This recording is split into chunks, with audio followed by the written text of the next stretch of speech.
బొబ్బర్లు ఫ్రై అండి. ఈ బొబ్బర్లు ఉడకబెట్టి పెట్టుకున్నాను.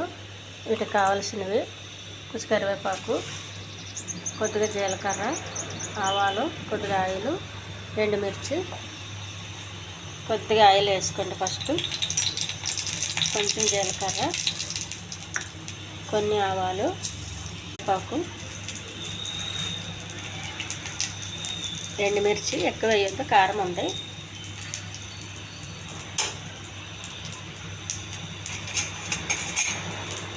ఇది కొద్దిగా వేగించుకోవాలి. ఉప్పు కావాలంటే వేసుకోండి, వద్దనుకుంటే వద్దు. బొబ్బర్లు మామూలుగా ఉడకబెట్టుకుని తినలేరుగా చాలామంది, అందుకని కొంచెం ఇలా చేసుకుంటే టేస్ట్గా ఉంటుంది. ఈ పెట్టుకుని బొబ్బర్లు వేసుకోండి.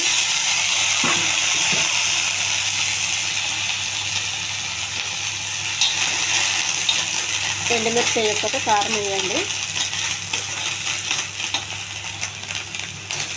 బొబ్బర్ల తాలింపు రెడీ అయ్యిందండి. ఇది చాలా సింపుల్.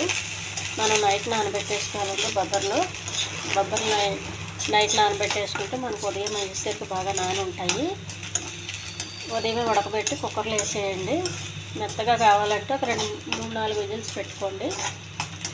వద్దు ఇలాగే కొంచెం పర్లేదు అనుకున్నప్పుడు ఒక 2 విజిల్లు పెట్టండి, సరిపోద్ది.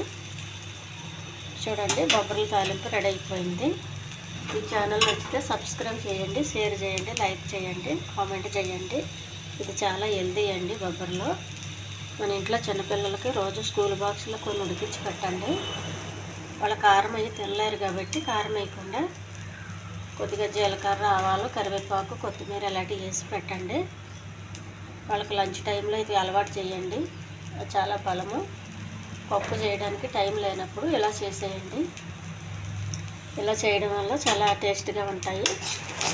ఇష్టం లేని వాళ్ళు కూడా ఇష్టంగా తింటారు. ఎక్కువ మాడకుండా కొద్దిగా జాగ్రత్తగా చూసుకోండి. మాడితే ఏది బాగోదు తినడానికి.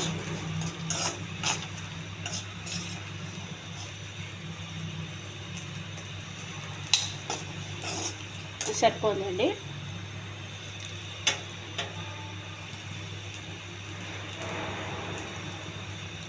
చాలా కొంచెం ఆయిల్ వేయాలండి, ఎక్కువ వేయొద్దు. తాలింపు అంటే ఎక్కువ ఆయిల్ వేసే అవసరం ఏమీ లేదు, కొద్దిగా అయితే సరిపోద్ది.